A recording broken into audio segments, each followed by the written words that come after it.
paper magic will survive like the heat death of the universe, and will... Oh, it's a smuggler's copter. Would you like to crew this? And then it crashes because they don't understand arithmetic. All your cards belong to me. 2 minutes into macing him in the eyeballs, I switched to pepper spray. He's like, it's all right, refreshing. And went back to the mace.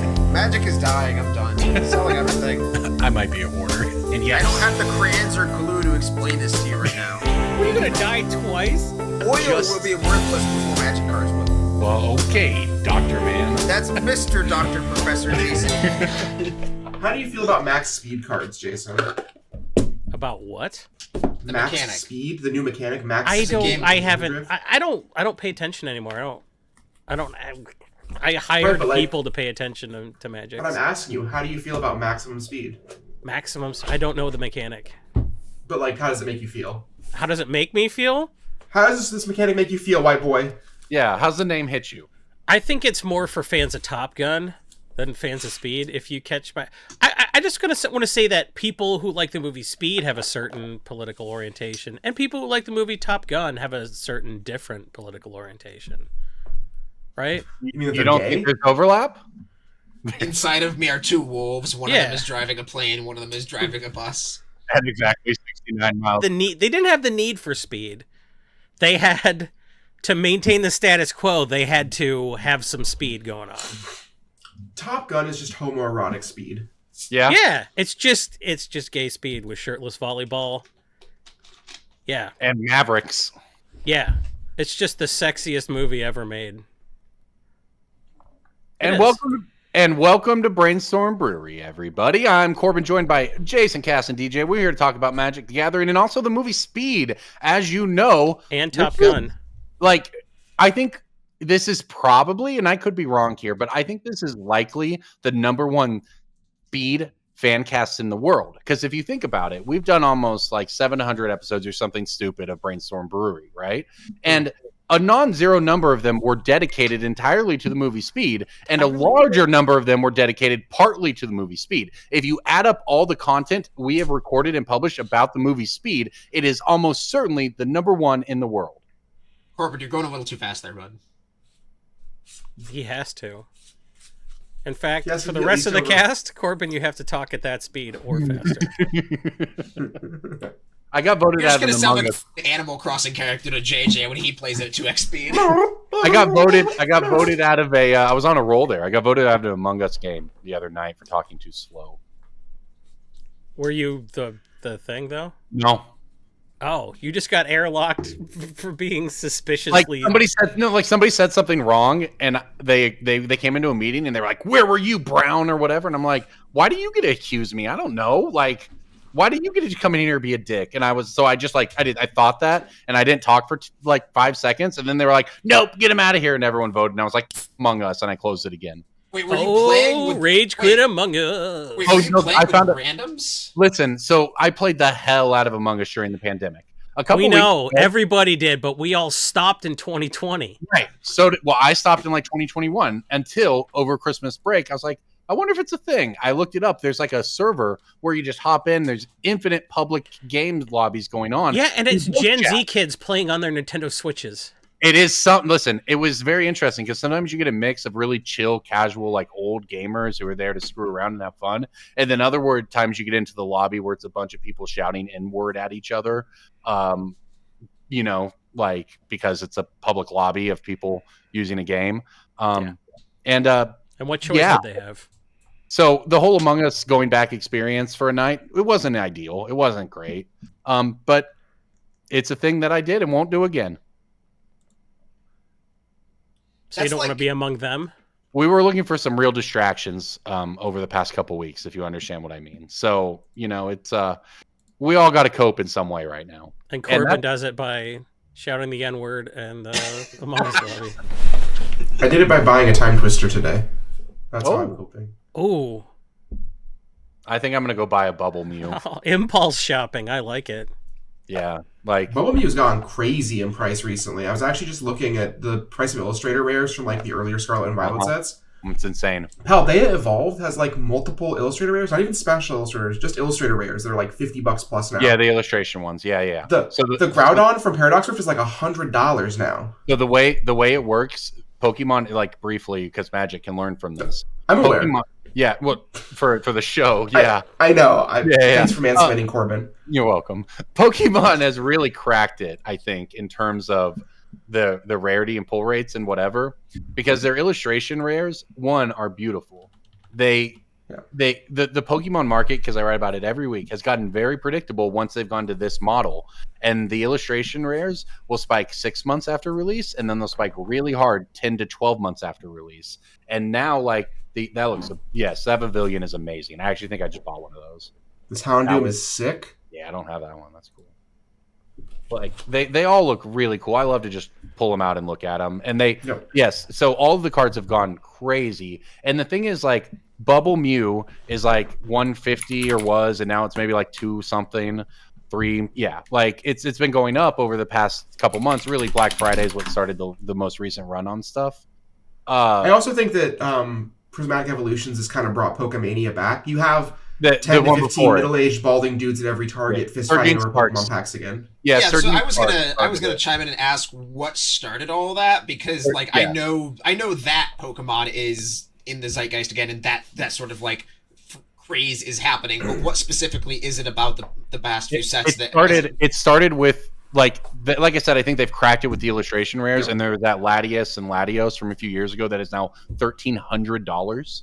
I mean, the Moonbreon is like $2,000. Yeah, the Moonbreon is from insane. how long ago? These were printed like 2021. Wow. No, the Latios and Latios was 2019. Yeah, that's a team up. The Moonbreon is 2021. Moonbreon's 2021. Game, dang. Well, yeah, for sure. We all did. I'm in Pokemon, so I'm doing fine. But the point is, they've really cracked it. It all goes up.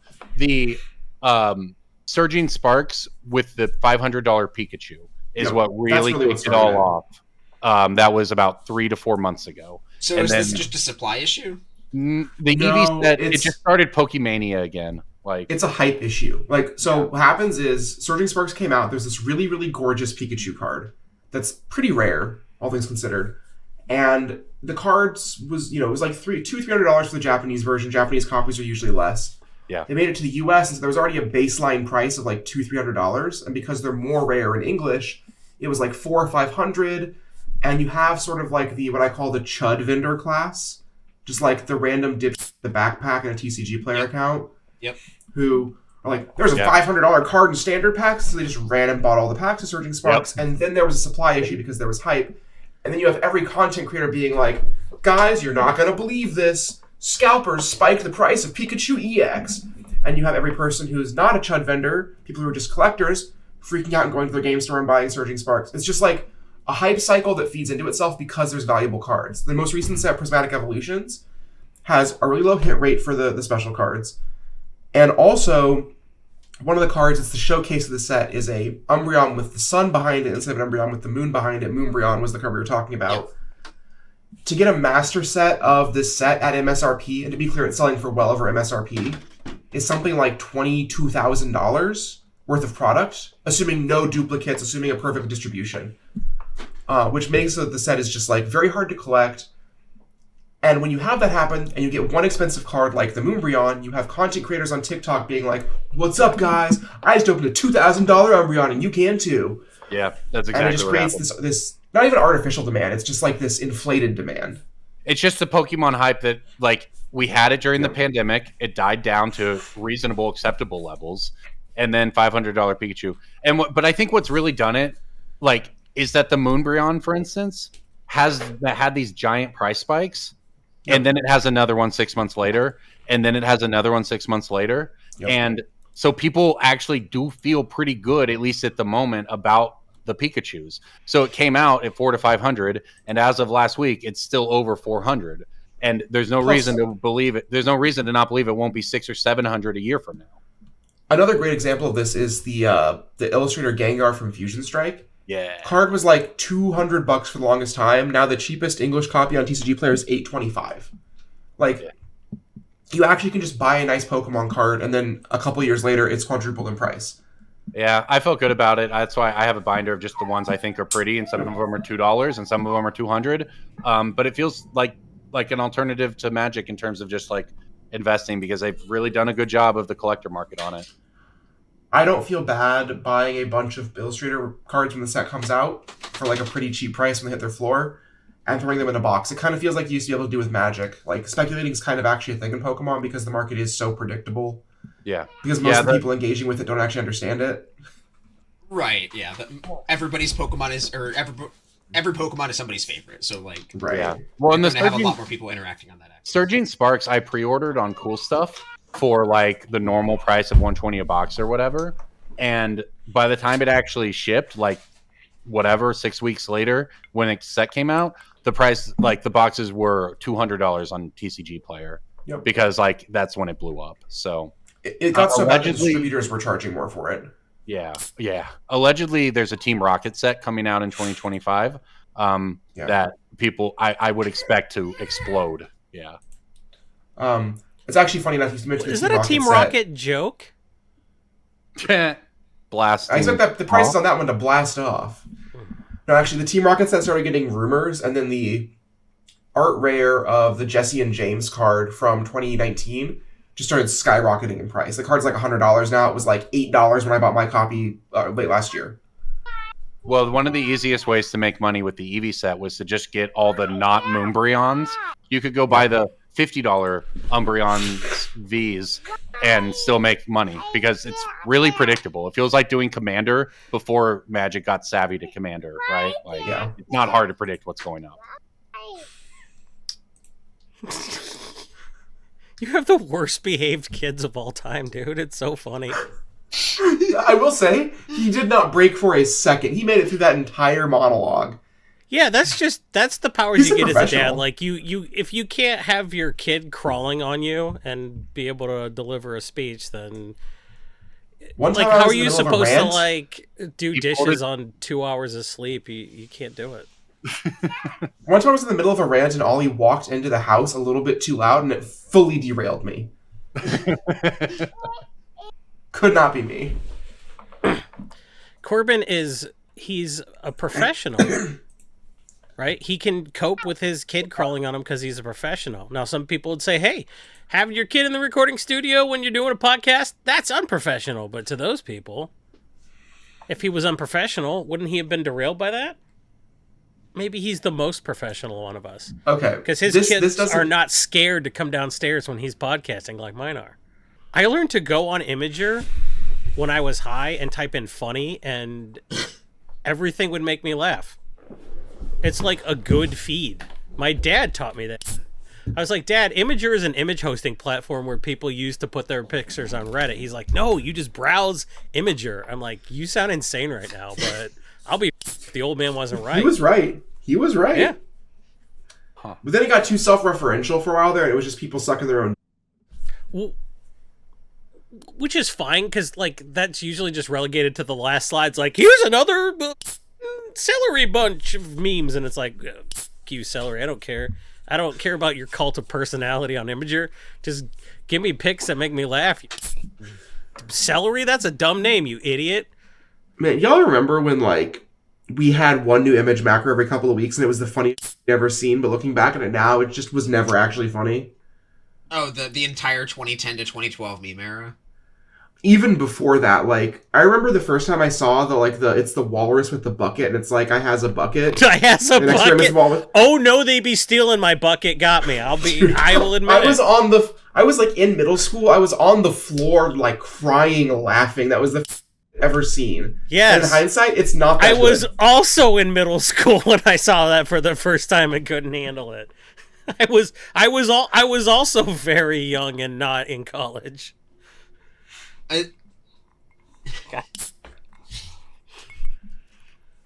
Listen, I blame the fact that there is blizzard. It's going to get down to negative 25 wind chill in Michigan tonight. I haven't left the house in 3 days. I'm drinking Kraken Gold with no mixers, like a caveman. Yeah, the things I do. That's a real feel of pretty cold. I'm drinking straight Kraken with a snowball from my yard.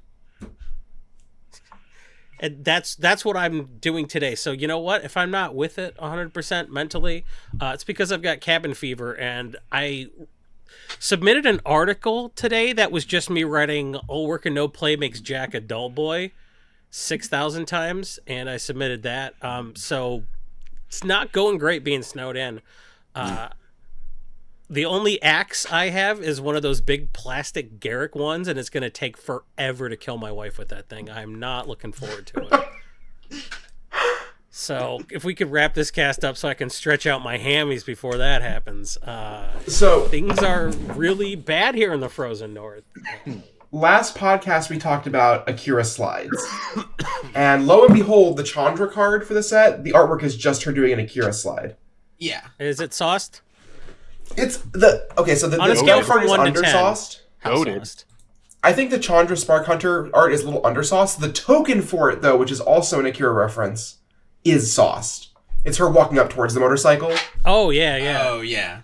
Whew. I think that is sauced, but the card itself is a little undersauced. All right, so yeah, let's get into Magic, just a little bit here for the algorithm. Let's just Akira slide into Aether Drift. This brings it all back together. This is what they call a throwback. We talked about speed in the beginning of the show, and now we're going to talk about max speed. Which is it's a mixture of speed and cocaine. Yeah, it's also a new mechanic. And Halo. In Aether Drift, your speed, when you have a speed card, starts at 1. You go to 1, then 2, 3, 4. At 4, you have max speed. I'm just imagining Duretti doing like 4 lines of Halo and getting in a crash where he breaks his spine. And that's his backstory. I should read the Magic lore. Is that what happened? No! No. Somebody, Jason, you got it all wrong. Somebody tampered with his car, you see, in the last race. And now he's the grizzled old veteran who wants to be the mentor to Chandra to help make it right. I just assume Duretti's on a dolly underneath a vehicle, putting a bomb under there, like in the movie Speed. If there's not a bomb underneath a single one of these, like, Crew 8 or more vehicles, a bus would be Crew 8, right? No, probably not. If an entire schooner is Crew 3, yeah. Maybe. Also, like, the Parhelion is Crew 4, right? Oh, so there's like one bus driver. So I guess a bus is Crew 1? Yeah, I guess so. So what's the power and toughness of a bus then? The bus from Speed. It has a bomb. Well, a so train is a 7-11, if it would leave the battlefield, it deals 2 damage. Well, no, there's a train that's a 6/6. What was the card from There's a train in Kaladesh that's a 7-11. Yeah, but also this isn't a train; it's a Avishtar. bus. Corbin, what is the power and toughness of the Speed bus? It's not a train. It's a dreadnought. It's a boat. The bus from the movie 7-11. Speed. What would its power and toughness be in Avishtar? We know that it's Crew 1. 69. What? No. It would be a 6'9" Crew 1. So my theory is that a bus has to have an even power and toughness because it's about as strong as it is sturdy. Yeah, that's. I'm going to that's say what I a was thinking. 3/3 if it's like a small bus, or like a 5/5 if it's a bigger bus. If it's a double-decker bus, it's like a 6/2. Well, the bus from Speed wasn't a double. Tell me you've seen Right, Speed. I'm outlining the parameters of buses. Okay. No, it's not. How fast did they have to go in speed? 55 What's the miles minimum per hour. speed? Okay, it It should doesn't be mean a it's a 5.5. 5.5. It'd be a 5.5. No, I like 5.5 that. Crew 1. I guess I'm if with it Corbin. cost 3 and it was a 5.5 Crew 1, that's not bad. We have that. We have Cultivator Caravan is like a Crew Yeah. 1 10 years ago. 3-mana 5/5, I think. Yeah. And it's also like a mana rock. Yeah. I like Yeah. Cultivator's Caravan. Can we just... Man, I'm going to get a Cultivator's Caravan altered into the Speed bus, aren't I? I hope so. Yeah. I'm gonna get You somebody fucking good to should. do it too. Well, I said on Blue Sky that it's all the scolds from Twitter on Blue Sky, and the only thing making me happy is Magic Altars. So that's like the only thing in my Facebook feed or my Blue Sky feed making me happy. So yeah, let's get a speed bus done. Let's do this. Have you guys seen the trailer for this set? No, should we watch it? For Oh, we're Aether all Drift? watching it together. Yeah, we're let's we're do watching it, this okay. together. All right. Hey, you! Are we watching this? Passing you by? I mean, I'm watching it. Yep. Wanna add a Okay, little so there's like this weird explosive? tapeworm thing, this giant tapeworm monster. Everyone's got a Mad Max car. There's a shark Machine that magically harvests tied to it. fuel. 10 teams. This is wild. This is like a Borderlands game, Rubber for racing fame. but I want to play it. Then join the Tirapur Grand Prix, and this could be you. This is interesting. Not him. There's goblin stuff. Does Chandra Akira slide in the trailer? She does. And incredible riches, like the Aether Spot. I think the Chandra card is undersauced because it's so cut off in the frame. So wait, are they all motorcycle racing then? I thought it was any kind of vehicle you wanted, like Mario Kart. Yeah, There's some Goblin's cars. got that One, weird thing. one of them's a chariot with like pulled by hippos. So this is like a Death Race 2000 thing. Running out of racers. Yeah, this is Yeah, Death Race across the multiverse. It'll be a ton of fun. It's only a death race if you die. I bring it up a lot. Running over a planeswalker. I bring it up a lot. One of my favorite anime movies of all time is Redline, which is Death Race Across the Universe, and this Aether Drift is giving Redline. Nice. Our oh, it's a lot of words, man. It's terms and conditions. You should read those. So y'all seem a little more excited about this set than I am, based on the trailer. It's a good trailer. I love artifacts and vehicles. I love mechanically what the set's doing. The set kind of has OTJ vibes to me, and that it feels like it's very referential. That said, the Amonkhet cards are very cool. I love Amonkhet. I do like the Amonkhet cards, all the new zombies. And This is god going to wash the stuff. taste of Magic Wand Cowboys out of our mouths. But it. I think the set has a lot of good things going on, but there's not enough cohesion, and that might change as I see more cards. It really feels like the only cohesive vibe is that there's lots of metal and filigree and stuff like that in all the art, and that seems to be the main artistic. It's and Mad aesthetic Max cohesion meets point. Mario Kart. I'm way into it. Yeah, Who it doesn't definitely like, feels like one it's of more those Jason's things? thing. Well, what's so what are the It was biggest the shark being chained up with the mana chains that got me into it. That As is soon as pretty I saw charming. that. Because he had Ron Funch's voice in my head, which was very funny. It's like, damn, these mana chains is hot. And that's very funny to me. I actually lied, DJ. I rock hard for this set. There's an artifact birthing pod. A blue and 2 colorless for an artifact. You can pay 2, tap, sack an artifact, search your deck for an artifact with mana value equal to the artifact's mana value +1. Yeah, I can sacrifice my Mox to find a Voltaic Key, or I can sacrifice a Voltaic Key to find a Time Vault. Or you could do fun stuff and sack your trading post to go get something that costs 5. I don't know what costs 5. the vehicle? I mean, that card is very cool. Don't get me wrong. I just don't like the vibes the set gives. So the main mechanic. You like Cowboys more? No, I don't like. I do like Cowboys more. This I didn't this like OTJ has. more. I do feel like the heavy-handedness of this and Murders of Markov Manor and Thunder Junction are all very similar. Where it is just, it's too heavy-handed. I feel. What if they just stopped trying to make their own in-universe bullshit and just made Secret Lair shut? Because they wouldn't try to make so many keyword mechanics. I'm so sick of them. Oh, we tried to have... We couldn't just have crew for horses. We had to have a completely new crew mechanic. It's just like, just f off. Stop with the keywords. Stop with giving us 15 new keywords every year. And just be like, you know what? No one cares about our stupid planeswalkers. Nobody buys that. We thought Murders of Karloff Manor would be cool, like Glass Onion. You like Glass Onion, right? But like, no. No one gave a shit. Well, top-down sets are good. Like, we have Innistrad, we have Theros, we have like plenty of very, very, very good top-down sets. Even Duskmourn was good, I think. Yeah. Duskmourn was good. Duskmourn was good, but Lots like... of people didn't like Duskmourn and had this complaint about Duskmourn. I do agree with a lot of They're complaints wrong. about Duskmourn, even though the set was objectively good from like a power level standpoint. Like, No, but I Duskmourn wasn't as bad. I don't Duskmourn- care if there's Duskmourn no... is I almost just don't too want good. so many new keywords. Just stop reinventing the wheel so hard trying to get people to buy your, like... Oh, it's not Harry Potter, though. We'll do a Harry Potter Secret Lair, but this is half Harry Potter. Well, And to do Secret that, Lair we're was a going to have pretty- 10 new guilds with 10 new guild names and 10 new guild-specific mechanics. And it's like, you don't have to go that f***ing hard and give us a bunch of new keywords. Just...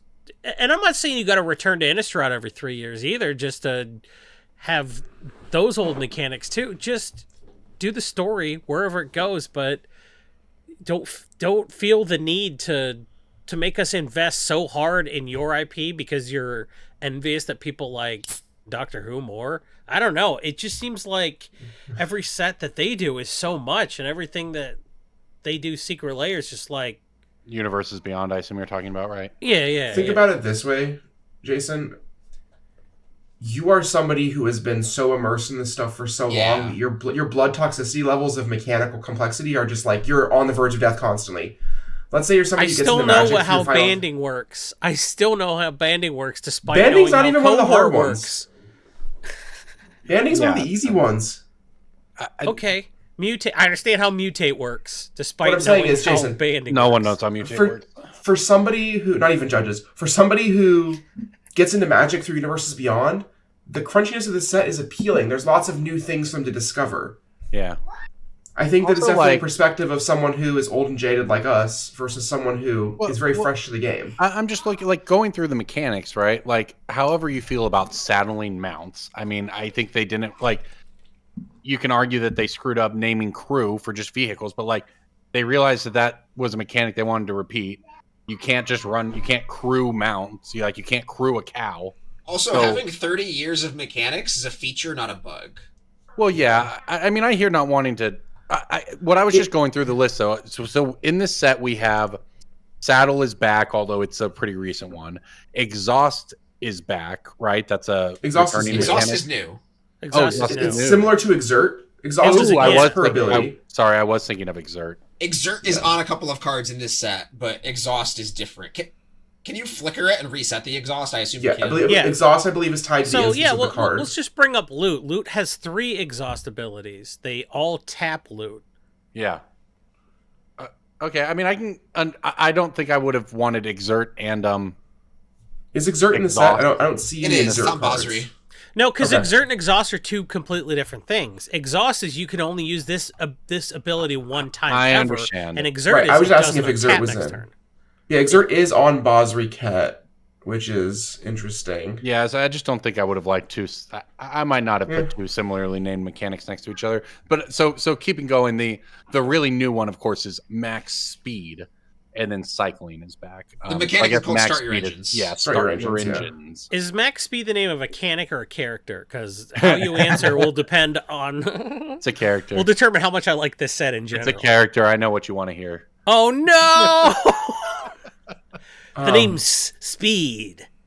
Max Speed. And I'm the king of this ring, Mr. So-called Nalar. You gotta prove yourself if you want to hang with the big boys driving our speedicles around the speedy track. I think the Hazaret card is busted. Yeah, it's pretty good looking to me. You want to read it, or you want me to take it? I can read it. It's a red and a colorless for a 5/3 indestructible haste with Start Your Engines. It has an activated ability for 1 colorless and tap. Target creature with power 2 or less can't be blocked this turn, and it can't attack or block unless you have max speed. So it helps you enable getting speed up because it makes your small guys unblockable to ramp up each turn. And once you're at maximum speed, it's a 5/3 indestructible. Yeah, it also can make things unblockable. This card feels like it's sort of like a mid-range aggro card, which is interesting because arguably the best deck in Standard right now is a mid-range aggro deck in the form of mice, the red-green mice. It just seems like, the fastest deck is red, and all these red cards are just like, but what if we went faster? I mean, a month ago, people would have told you that Blue-Black was the best deck, and technically Red-Green performed worse than Esper Pixie, I believe, at the Spotlight series. Yeah. So, like, what about the homunculus verbose host? That's kind of I'm a verbose host, so I'm into that kind of card. Yeah, I like the max speed mechanic, the Start Your Engines mechanic rather, incentivizes you to play small creatures with value effects. Like, we're already being incentivized to do that, but Spyglass Siren is one of the best cards in the format probably to enable Start Your Engines, which is already a great card.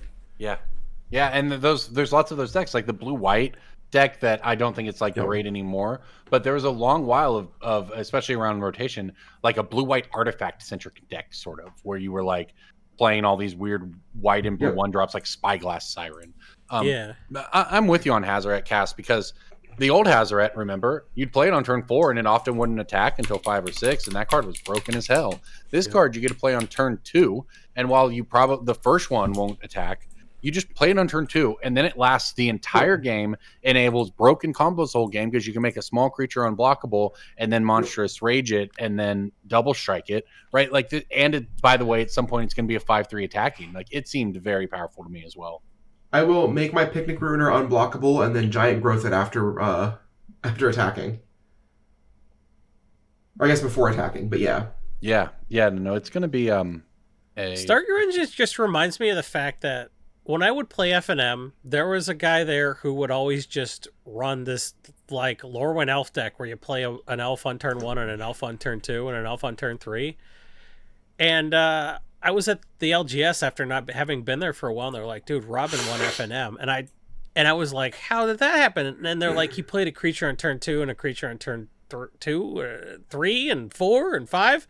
And then I don't know, I didn't draw right. And if that happens enough times, the person that plays a creature every turn, like the guy that took every kind of bear to a vintage tournament to see how vintage decks would stand up to, I'll play a grizzly bear and then another grizzly bear. And it turns out sometimes playing a creature every turn is enough. So I really dig that Start Your Engines can kind of incentivize, brand new players to show up at F&M and being like, all right, if I remember to play a land every turn, I'm a threat. And that's good. Playing on curve is so good, and so many people just don't do it. Just using your mana every turn to play guys. Yeah, what if every turn you could just put something on the battlefield? It's kind of like the Expert Pixie deck, right? Just plays all the little small dorky value things and then resets them all and keeps playing them, and you're just constantly spending small amounts of mana to do small effects that all add up and hit a lot. And it's pretty cool. I mean, this is everyone, like, we kind of beat the drum of, hey, Standard's actually good right now, or whatever people say. I'm not going to say it's actually good right now because it's been good for probably a minimum of 6 months at this point. And it's great. All these decks are really cool. Listen, can I point out that sometimes they're the same thing, but sometimes a good F&M doesn't necessarily mean a good Standard, and a good Standard doesn't necessarily mean a good F&M. And I think a good F&M is more important for Magic than a good Standard. I mean, right. So am I understanding what you're saying, Jason, is to say that the like metagame and or decks that make for a fun F&M does not necessarily mean the same. Yeah, and there's sometimes there's decks you'll just be like, and you'll play it because it's 4 rounds and it's like, no rating points or whatever. It's just, you just like, you know what, hey, let's take this to F&M. There's like people deride decks as F&M tier or whatever because it's only 4 or 5 rounds. Unless you play it like one of those LGSs where they do 8 rounds for a box or whatever. For the most part, F&M's like 3-4 hours, and you get a promo and some packs. Well, one of the things a good F&M, I don't know. I think that's how you get people to care about the game in the first place, and then when they want to be good, they'll find the harder core stuff. Yeah, I think a good F&M is great for the LGS. Yeah, one of the things I would point to there is that when you talk about a good format in the context of Standard or whatever else, I remember talking a lot about this during Teamer Energy, and I remember Brad Nelson giving some really like insightful answers into like the design of it. And he said, well, every game of Standard kind of plays out the same, where you just do your thing on this turn and then do your thing on this turn, do your thing on this turn, and you hope that your thing's better than your opponent's thing. And there has been a fair amount of that over some number of years recently, where you had all these Grixis mid-range shoot decks being the best deck, or Esper mid being the best deck for 2 years straight or whatever. And even if the games were sometimes enjoyable or fun, it didn't really make people excited to go play Esper mid versus Grixis mid, where you share 60% of your cards and then hope that you're like, that's not as fun as going and playing mice versus bats versus Dimir demons versus the deck that's trying to monstrous rage you out versus the literal I was so much less deck, upset of playing Cawblade 7 rounds at a real tournament than I was playing against Cawblade 3 times at F&M. Exactly. Yeah, you're just looking for a different experience. Yeah.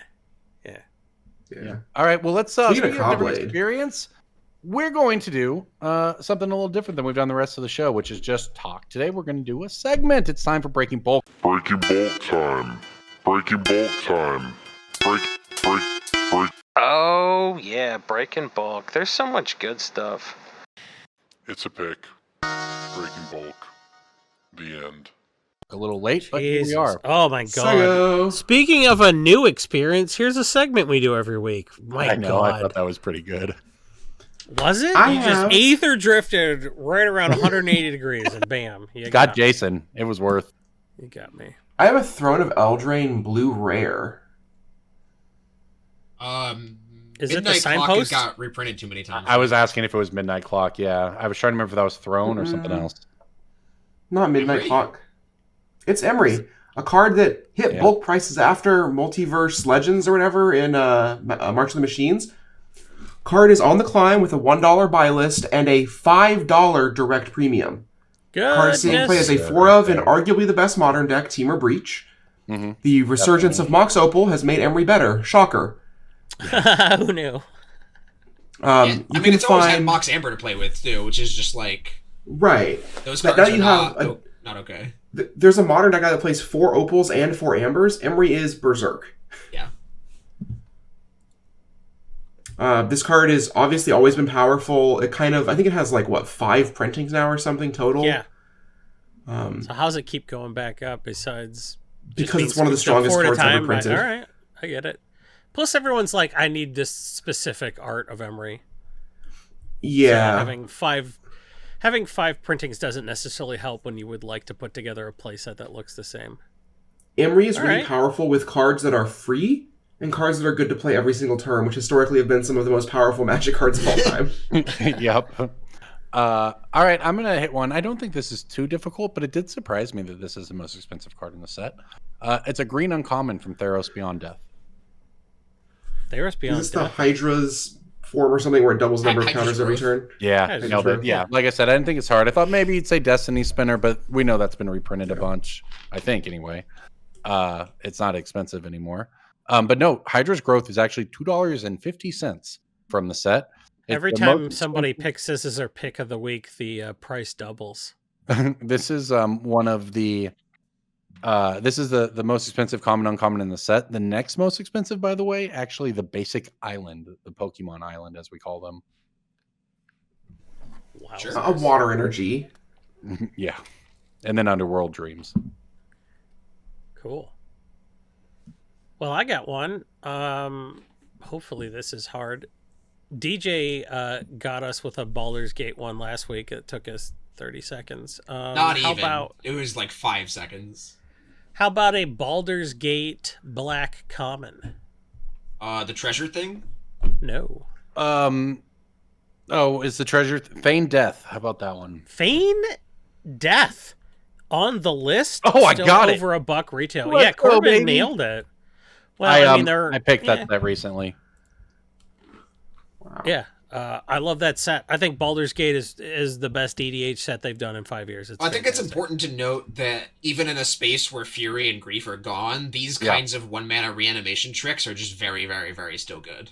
Well, because any ETB and deck that can play them like can just get value out of it, right? Like the idea is that maybe this doesn't apply to Feign Death necessarily, but this kind of effect can even be good in some standard decks, right? So it is just very powerful because it's a 1-mana way to reset a creature. It's it's not all that different than reanimating, right? It's a 1-mana reanimation. Yeah. These cards are closer to ephemerate than they are to not, Yeah.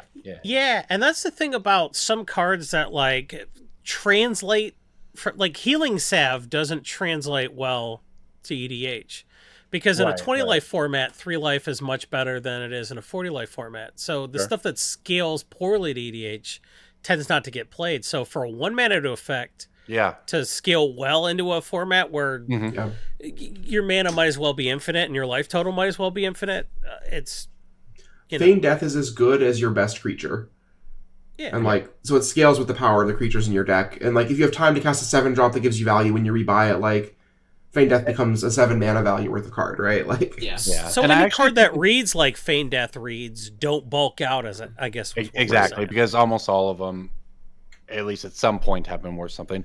I also think it's kind of cool, just as a, in a competitive Magic sense, that it took people a little bit of time to put it together, right? If you Yeah, remember Undying when Evil has been around since Dark Ascension, and that one was bulk for a long time. Yeah, and if you remember, the elementals, I guess, are kind of what made people obviously look out of Modern Horizons 2. But when those Modern Horizons 2 decks started, people were they were screwing around with ephemerate. People were not like, this is the thing, is we're going to go to these these spells with it. Like, people had to discover that, which was pretty neat, because now that effect has become a staple-ish effect, and can make its way in and out of decks and in the right show. Like, it's pretty cool as a I remember macro level.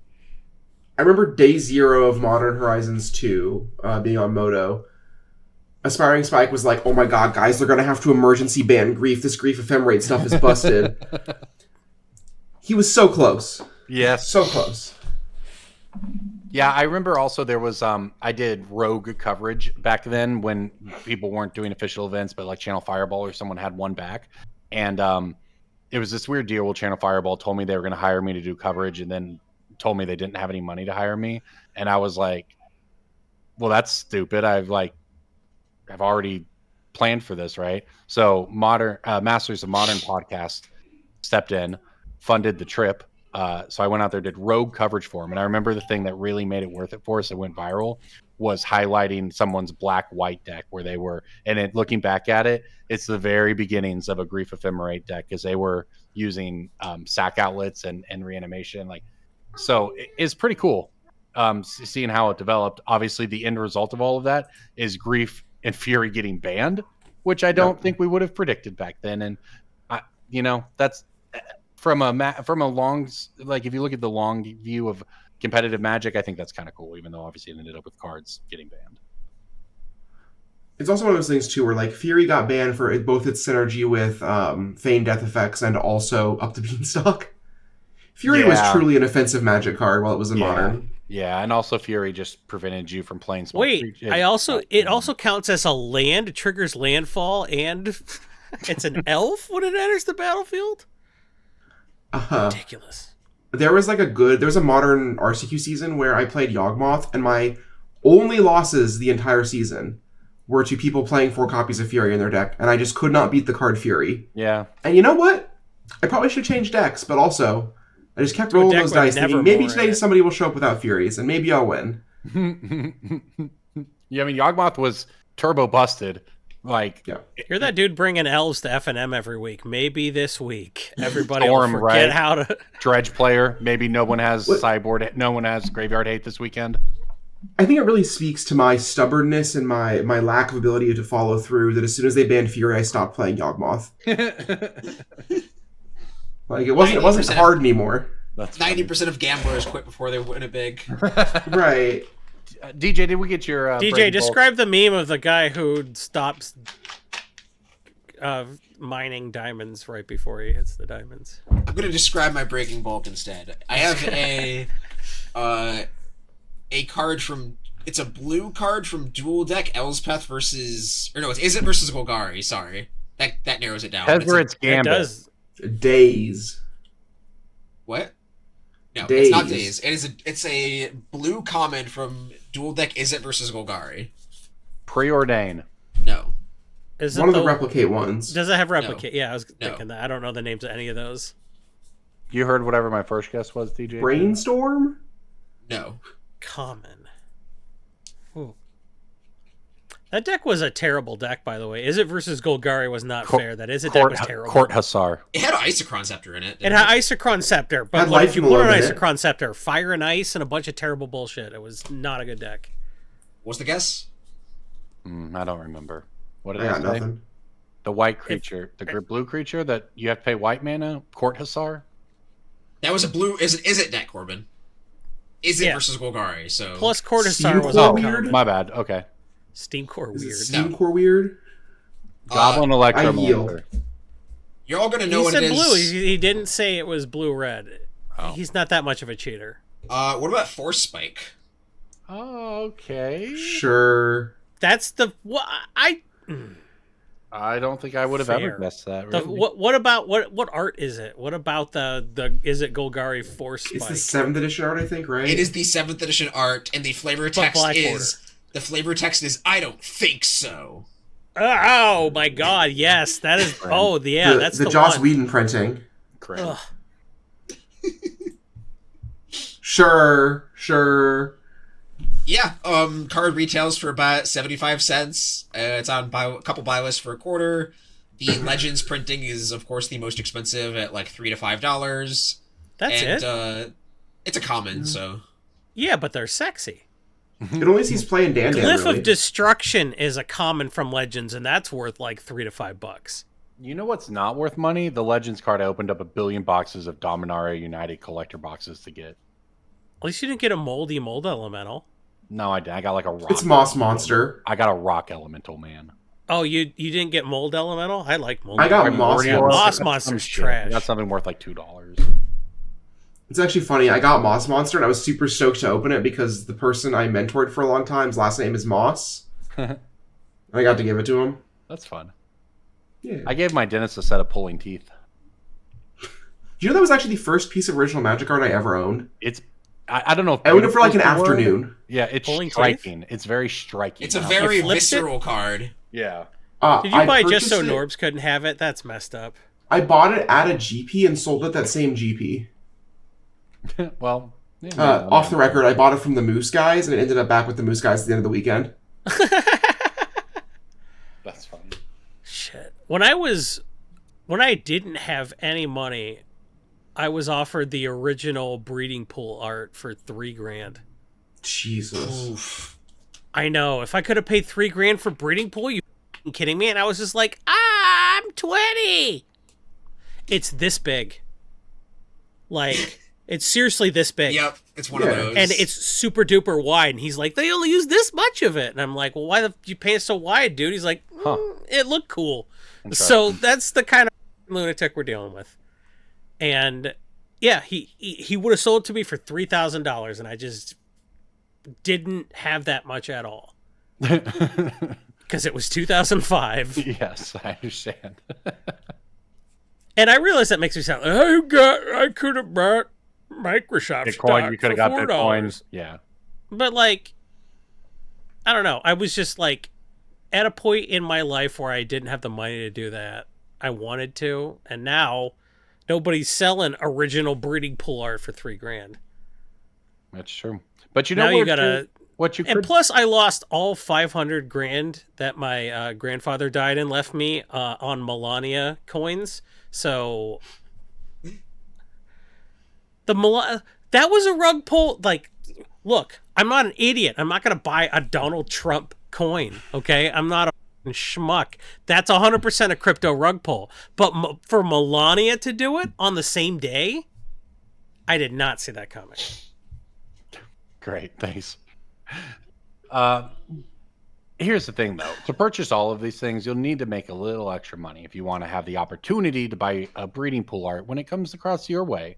And the best way to do that is to check out MTGstocks.com, where we get all of our picks of the week and our breaking bulks, because we use it for all the in-depth charts, analysis, historical data going back 10 plus years that you could ever ask for. So check out MTGstocks.com. Also check out the premium side of the website, which has even more advanced tools, including the one I use the most, the monthly interests. So definitely support MTG Stocks, who has sponsored this podcast now for many years, because we support what they're doing, they support what we're doing, and they're great to work with. So go check out MTGstocks.com. What's everyone's favorite vehicle in Magic?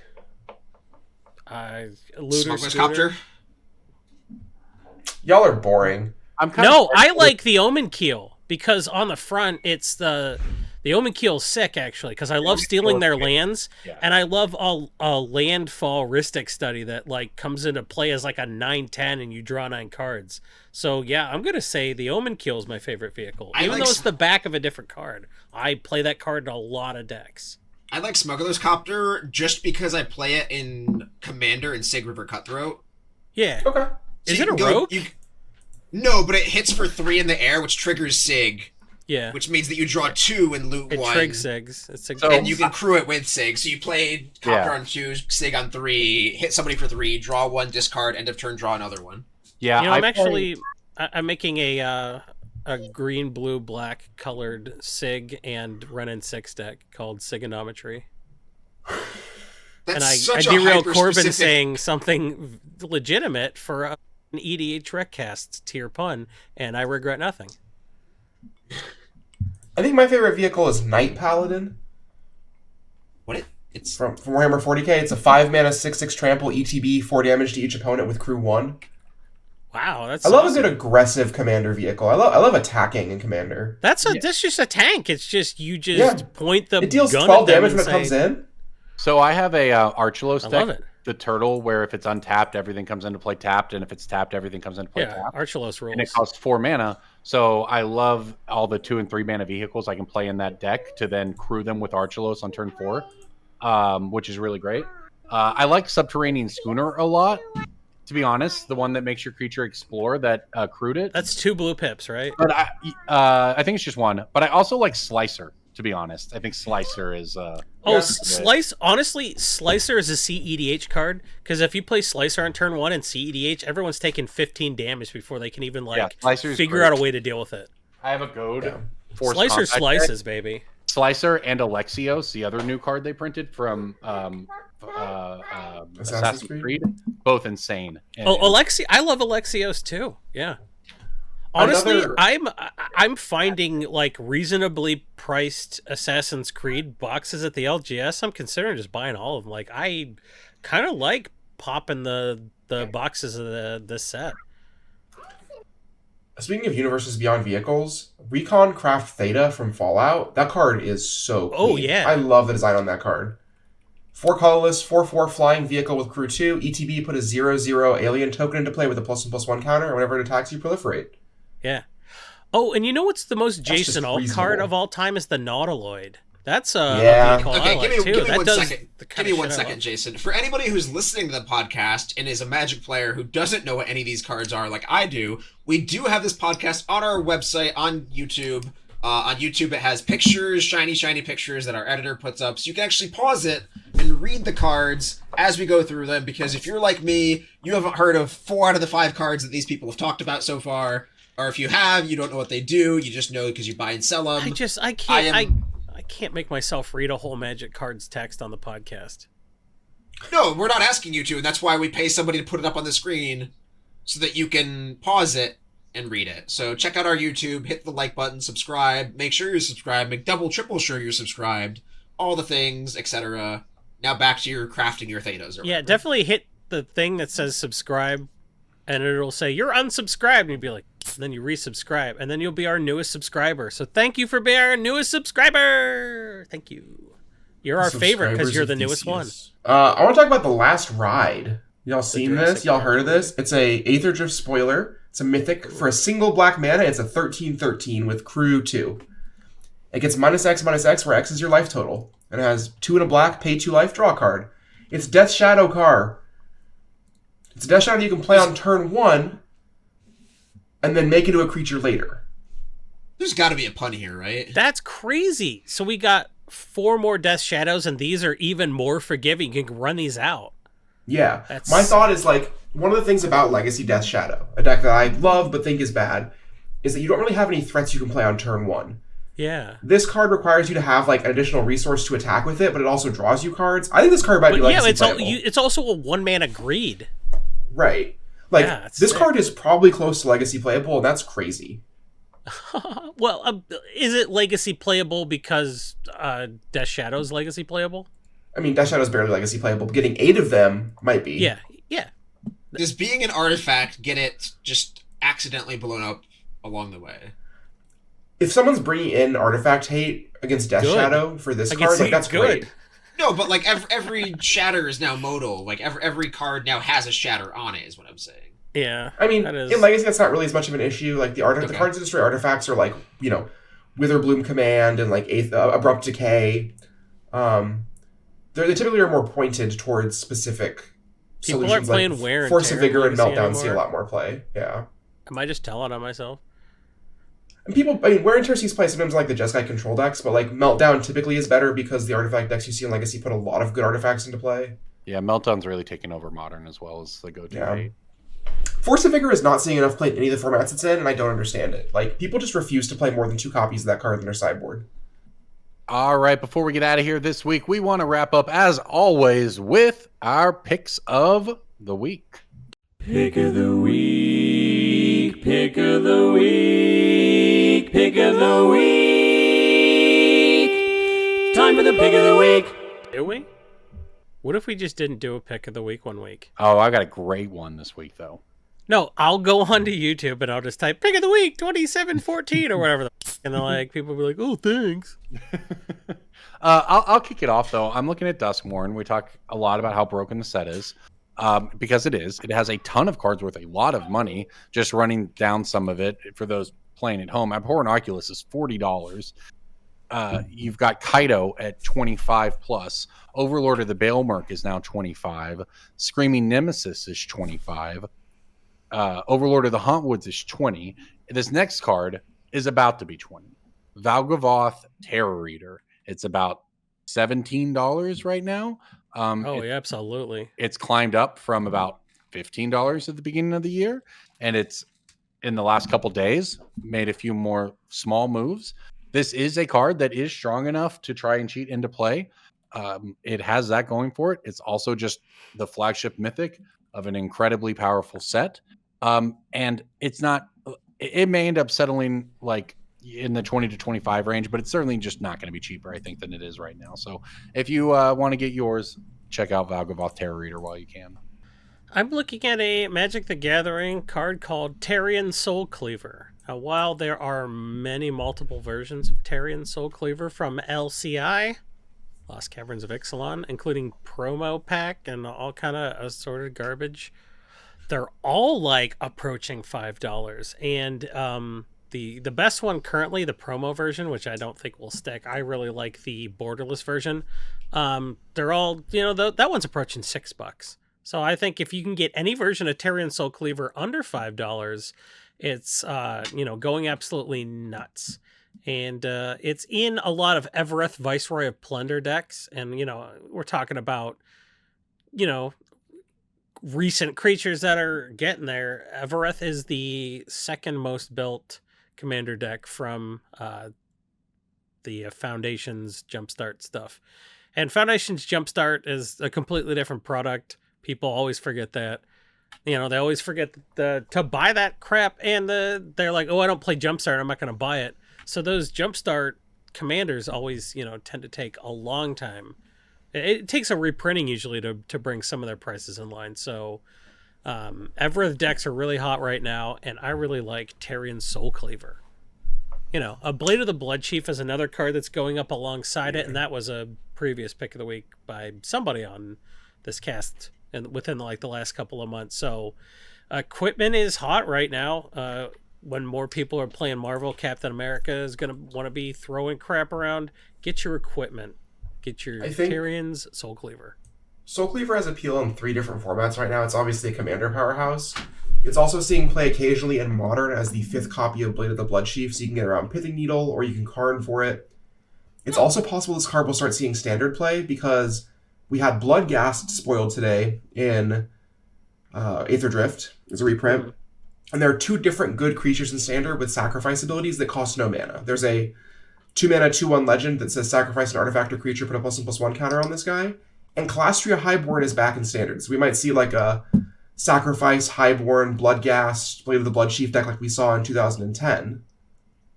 Calastria Highborn? That card was so cool. It was in Foundation's starter collection.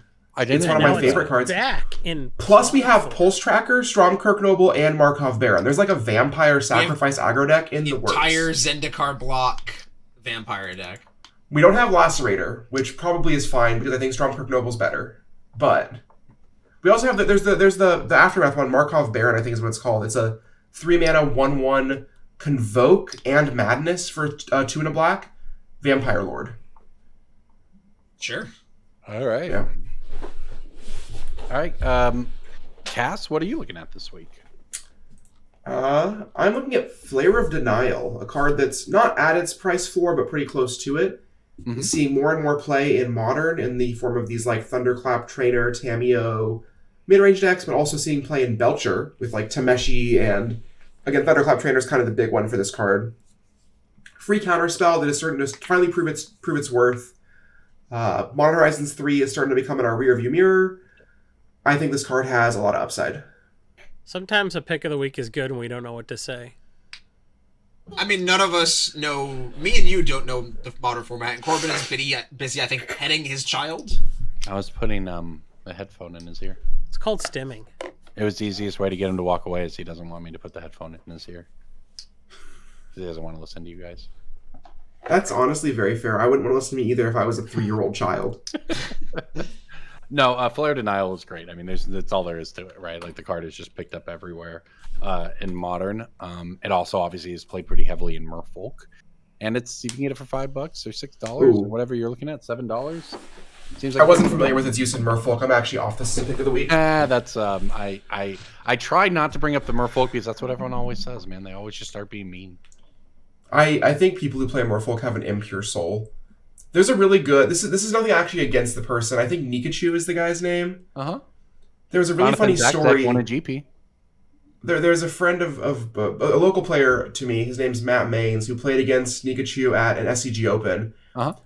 And the entire match, Nikachu's trying to get his opponent to like recognize who he is. He's like, you know who I am, right? I'm Nikachu. And play Merfolk.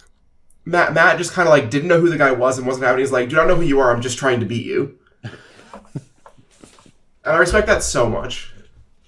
That's funny. Nikachu, shout out though, won a NRG event in 2024 with Merfolk to qualify for the NRG Champs, where he played Merfolk. So shout out to him for that.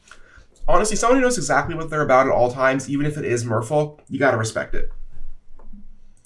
That's right. I think DJ. we might reserve respect for DJ's pick of the week here till we hear it. This is based on Edgar Markov getting a fancy new serialized version and Innistrad Remastered. That is a product that is hitting the shelves nowadays.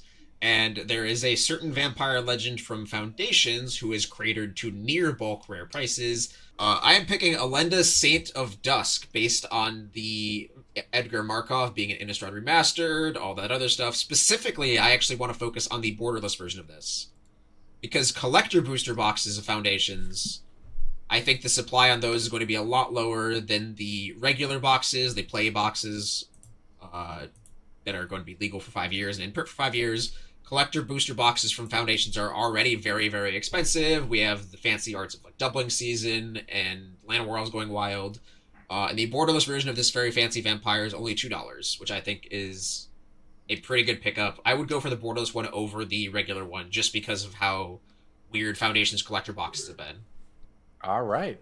There you go. Take these picks of the week. Take them to MTGstocks. Check it out. Oh, by the way, while we're on the subject, you might also go to Coalesce Apparel and Design. Use that gift code Brainstorm Brewery and get 10% off your order or 5%. I don't really know. The point is you'll get a discount. You'll get an awesome shirt, possibly even a pack of Magic cards. It's 5. Yeah. All right. Well, everybody. It's definitely a hard 5%, Corbin. Yeah. Well, could be as much as 30%. No one knows. Mystery discount. No tariffs yet on the t-shirts from Coalesce Apparel and Design. So get them while you can. Check it out. And thank you, everybody, for listening to Brainstorm Brewery. We appreciate it as always. We would like to thank our patrons at patreon.com/Brainstorm Brewery. Or maybe BSB, I can't remember. It's BSB. We don't know. Patreon.com/BSB. DJ's like, you know how much I had to customer service to get BSB? It's legit cool that we have BSB as the handle. Like, I agree. Patreon.com/BSB. It's really easy. We could have got BSB if we'd asked for it in the first place, is what I'm learning. Probably. But the custom URL is awesome. So you go check it out because it is truly our patrons that do make this podcast possible. And we like to make this podcast so long as you want to listen to it. And the best way to show us you want to listen is to check out our Patreon, as well as access to our Discord, which is pretty great. It's $1 a month or $2 a month, very inexpensive, and it goes a very long way towards making. If you spend $1 a month, you'll wish you'd spent $2. That's true. That's true. And if you spend that $2 a month, you can ask questions about horror movies to me in the Discord, and I'm like a good 25% to answer them. Yeah, there's that 4 means of you us. just have to ask like 7 or 8 times to get the drop rate. Yeah, there's 4. Well, of us. that lowers your chances. There's 4 of us. If we average 25%, we're doing okay. Yeah. Now I don't know if people want. I average 100% when I'm tagged and 0% when I'm not. Oh, for sure. Same here. Yeah, I pop in when I'm on tag sometimes. This podcast is not sponsored by Shudder, but you should get a Shudder subscription and watch Color Out of Space. Fantastic movie, stars Nicolas Cage. That's my horror recommendation of the week. There you go. Oh, I'm in fucking space. Oh. It's actually a Color Out of Space. It's based on the Lovecraft story called Color Out of Space. Yeah, dude. It's very good. I'm actually. out of space. Oh. Oh. And on He's that really good note, at that everybody, movie. we are out of here at max speed, 55 miles an hour. We'll see you next week. There's a show in there somewhere, I think. Yeah, good luck. Jay.